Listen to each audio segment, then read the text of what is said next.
The bombs fell on our school, and we had little children in the bomb shelter, together with their parents.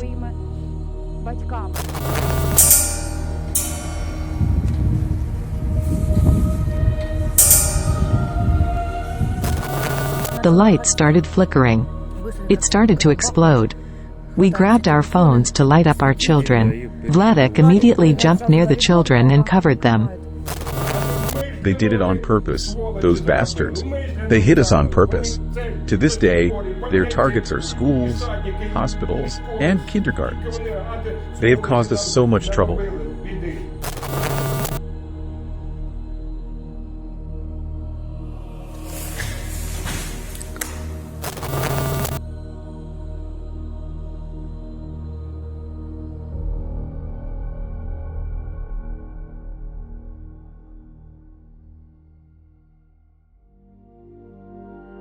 This is Ms. Alla, a chemistry teacher and director of the Solonitseve Lyceum No. 2 in Kharkiv region. For more than 2 years now, because of the war that Russia started against Ukraine, she hasn't seen her students at their school desks, but only on a computer screen. Hello, Alla Oleksievna. Yes, I'm listening. Do you want me to send you the practical assignment? Yes, of course. I'm waiting for it. And this is a small improvised space. Here, teachers are trying to give lessons to young schoolchildren, amidst the sound of air raid alarms, and at the risk of their lives. The reason is that Kharkiv region is constantly shelled by Russia. All these children are actually robbed. Their childhood was stolen from them.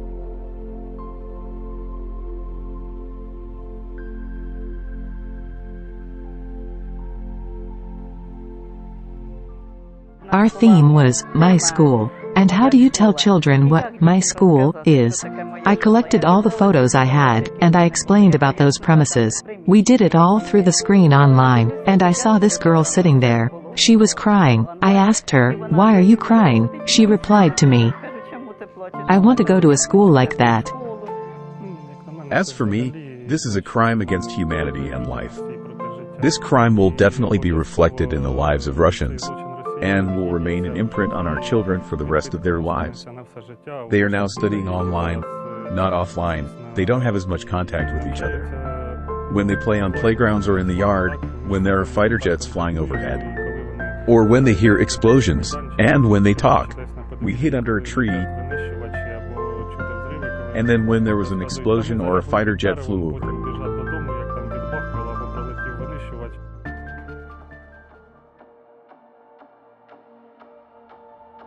This is the Solonitseve Lyceum No. 2. Before the war, almost 300 pupils studied here.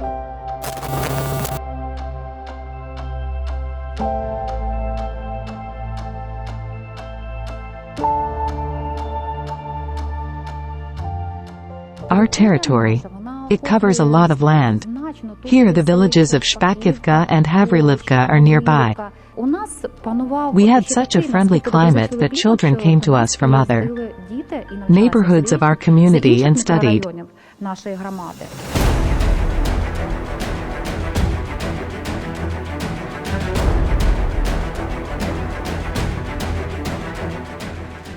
Since the Russian invasion of Ukraine, this educational institution has fallen a victim of Russian aggression twice. The first time it happened in March 2022. At that time, 3 hostile Russian bombs were dropped. One hit the Lyceum building. The second one hit a separate boiler room. It heated the Lyceum.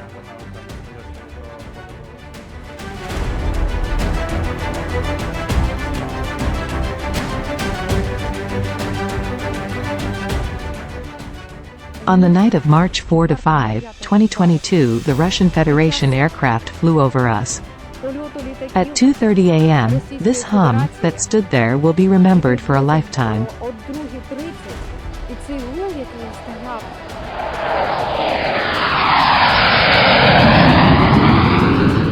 After this hum, a phone called.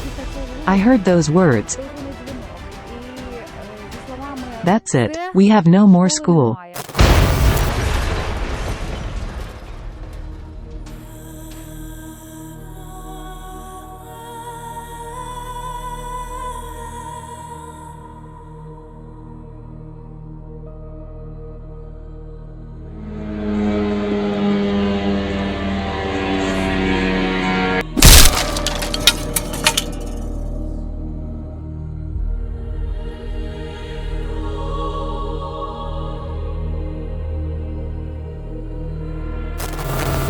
This was the boiler room.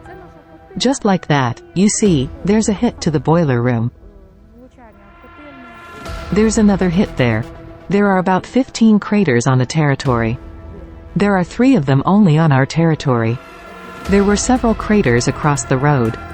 The craters were also where the hangars are. That is, a fighter plane made a circle like this. They were throwing bombs. At that time, when the bombs were falling on our school, we had little children in the bomb shelter. They were together with their parents. This is that bomb shelter.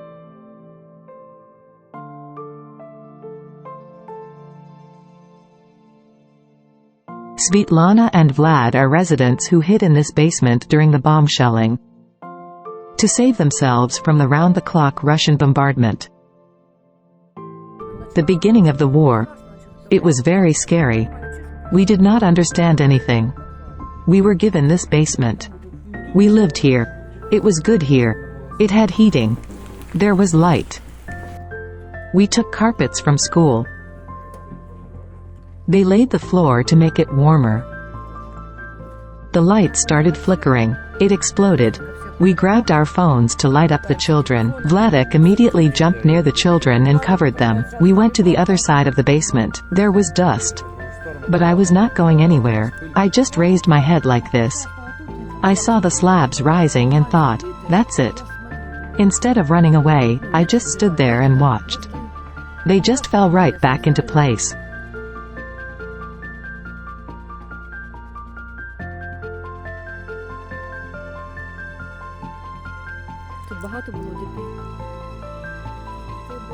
Were there many children here? There were 7 children there. All of them were small. There were pensioners. The windows were blown out of all the houses. From these and these houses. There were the houses there, everything was blown out.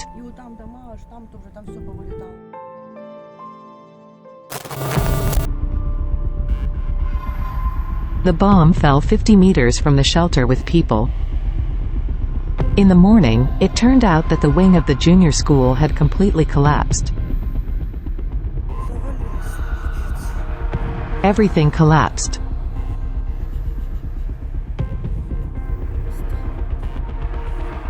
Oh, my God.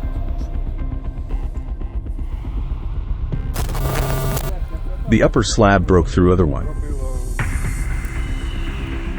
All 4 classes and everything fell in the basement. They fell down there. Everything collapsed.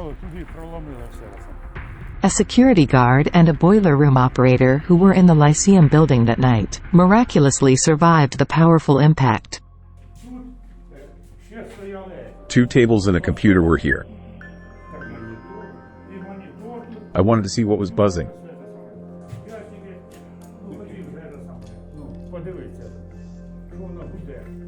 First, there was a flash.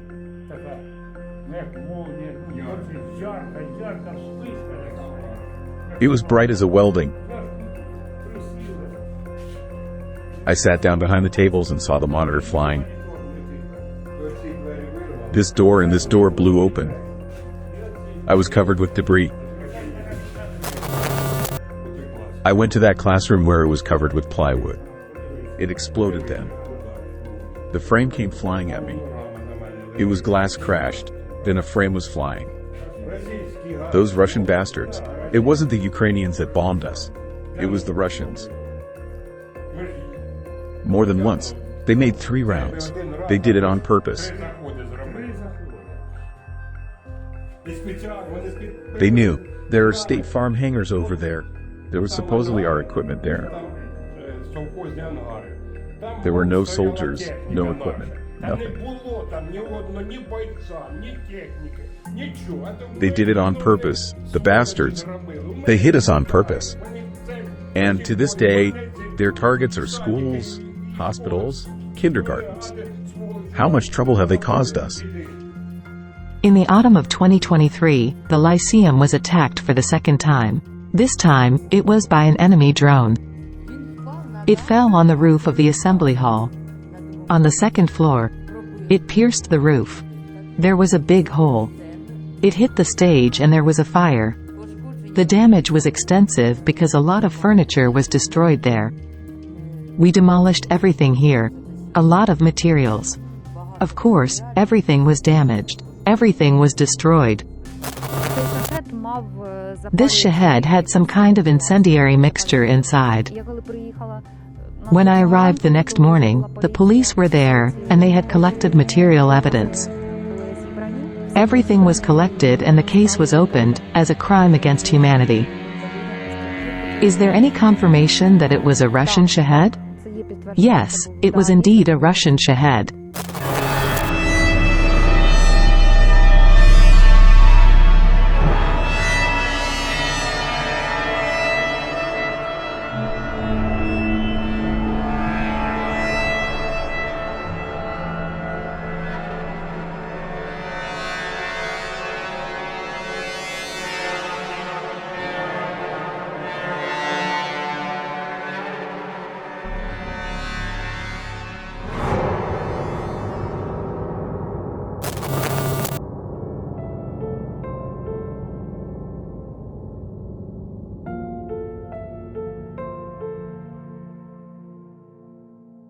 Nastya, Vika, Lyra, Dima, and Nazar are classmates. The war caught them in the 9th grade. This is their first meeting in 2 years here on the playground, where they were supposed to dance their graduation waltz this summer. But instead, the children see their lyceum in ruins. Today they are going on one of the saddest school trips they've ever taken.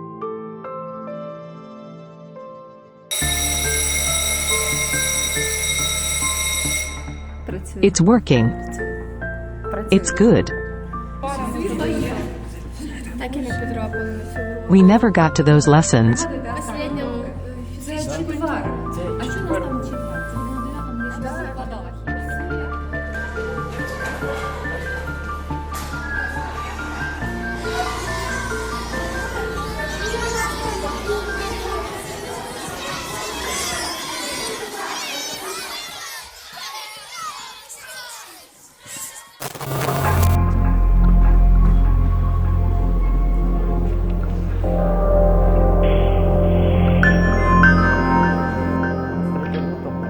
On the 23rd of February, there was a football tournament at the school.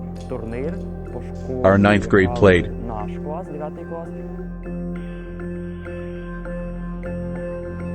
I think none of the children from our school thought that it would be the last day in this school.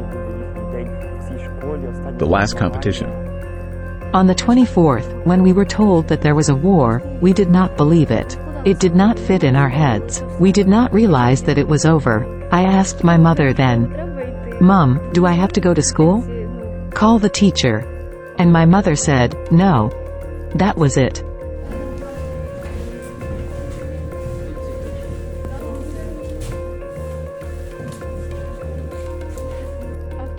The assembly hall has always been associated with happy holidays.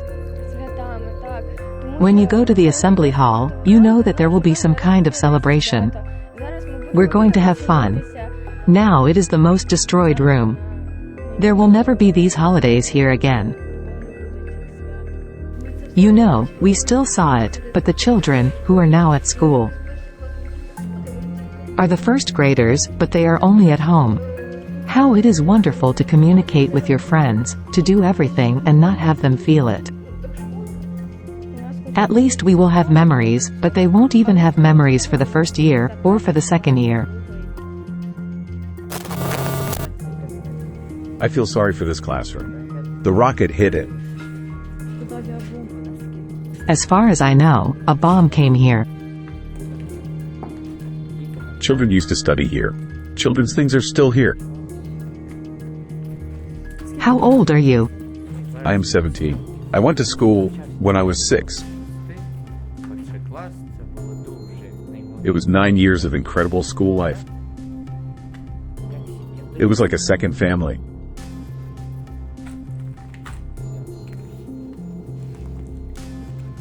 The children left their things behind. We miss the past. We used to dream. We played. We were friends. We hoped. It seems that, by destroying our institution, the Russian Federation tore out a piece of our soul.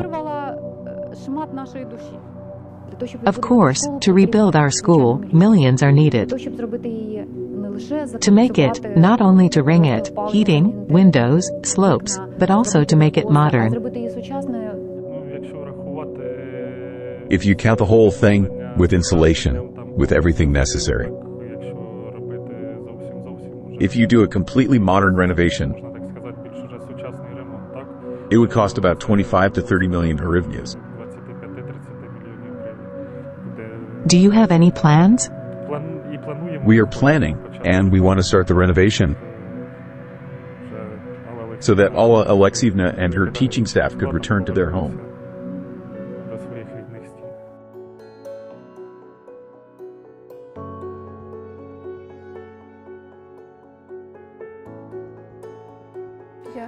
I feel that something was taken away from me.